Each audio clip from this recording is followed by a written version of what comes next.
lagi sama gue Agung. Kali ini gue akan membahas tentang hipoglikemi. Untuk sumbernya gue ngambil dari buku Panduan Pelayanan Medik PB Papdi. Hipoglikemi adalah keadaan di mana kadar glukosa darah kurang dari 60 mg per desiliter atau kadar glukosa darahnya kurang dari 80 mg per desiliter dengan gejala klinis. Hipoglikemi pada diabetes terjadi karena pertama, kelebihan obat atau dosis obat, terutama insulin atau obat hipoglikemi oral. Yang kedua, bisa karena kebutuhan akan insulin yang relatif menurun, seperti pada gagal ginjal kronik maupun pasca persalinan.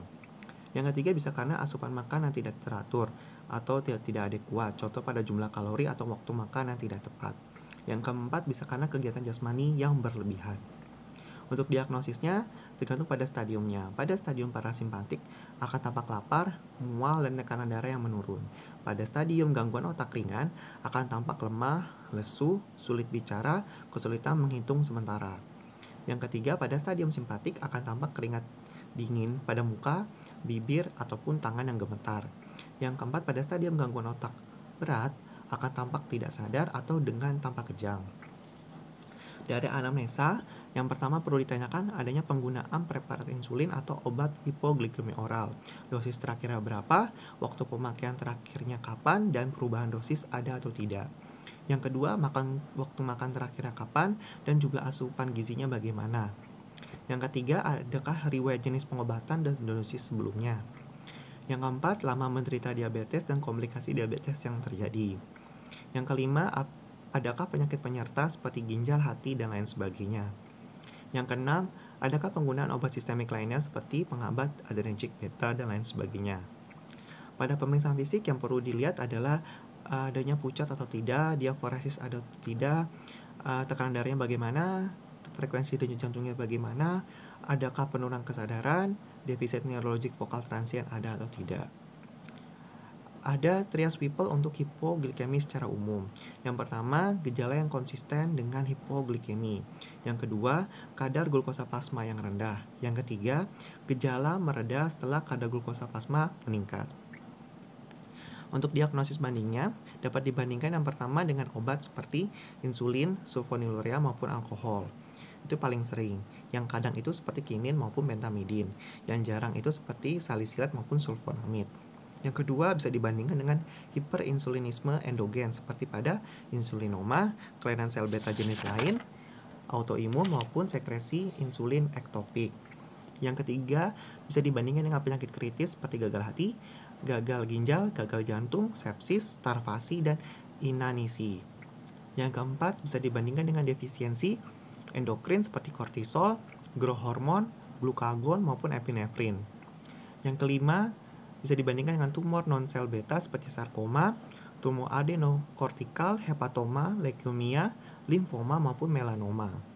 Yang keenam, paskaprandial seperti reaktif setelah operasi gaster ataupun diinduksi alkohol.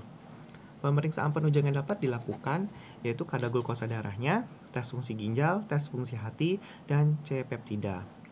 Untuk terapinya, pada stadium permulaan atau pada pasien keadaan sadar, bisa diberikan gula murni 30 gram atau 2 sendok makan atau sirup atau permen gula murni, bukan pemanis pengganti gula atau gula diet atau gula diabetes.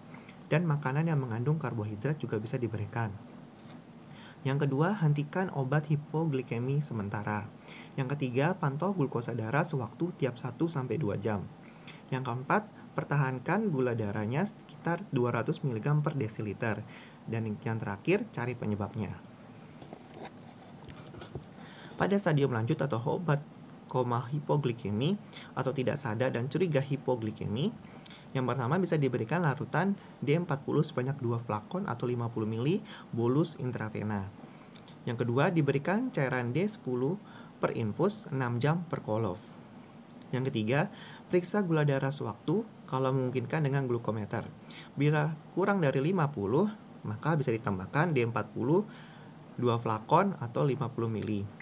Bila kurang dari 100, bisa ditambahkan D40-nya 1 flakon atau 25 ml saja. Yang keempat, periksa gula darah setiap 1 jam setelah pemberian D40. Bila kurang dari 50, maka ditambahkan D40 50 ml atau 2 flakon. Bila kurang dari 100, bisa ditambahkan D40 25 ml atau 1 flakon saja. Bila gula darahnya antara 100 sampai 200, maka tidak perlu diberikan D40. Bila lebih dari 200, pertimbangkan menurunkan kecepatan drip D10-nya. Kemudian yang kelima, bila gula darah lebih dari 100, sebanyak 3 kali berturut-turut pemantauan gula darah tiap 2 jam dengan protokol sesuai di atas. Bila GDS-nya ada lebih dari 200, pertimbangkan mengganti infus dengan D5 atau NaCl 0,9%. Yang keenam, bila GDS lebih dari 100, sebanyak 3 kali berturut-turut pemantauan GDS tiap 4 jam dengan protokol sesuai di atas. Bila GDS lebih dari 200, pertimbangkan mengganti infus dengan D5% atau NaCl 0,9%. Yang ketujuh, bila GDS lebih dari 100, sebanyak 3 kali berturut-turut, maka lakukan sliding scale tiap 6 jam. Bila GD kurang dari 200, maka tidak perlu diberikan insulin. Bila gula darahnya 200-250, maka diberikan insulin 5 unit. Bila 250-300, maka insulinnya sekitar 10 unit. Bila GDS-nya 300-350, maka insulinnya sekitar 15 unit. Bila lebih dari 350, maka diberikan 20 unit. Yang kedelapan, bila hipoglikemi belum teratasi, dipertimbangkan pemberian antagonis insulin seperti adrenalin, kortison dosis tinggi ataupun glukagon 0,5-1 mg IV atau IM. Yang kesembilan, bila pasien belum sadar, GDS sekitar 200 mg per desiliter, maka dapat diberikan hidrokortison 100 mg per 4 jam selama 12 jam atau dexamethasone 10 mg IV, bolus dilanjutkan 2 mg tiap 6 jam, dan manitol 1,5-2 gram per kilogram berat badan IV setiap 6-8 jam, dan cari penyebab lain penurunan kesadaran. Untuk komplikasi yang dapat terjadi kerusakan otak, koma, dan kematian. Untuk prognosisnya adalah dubia.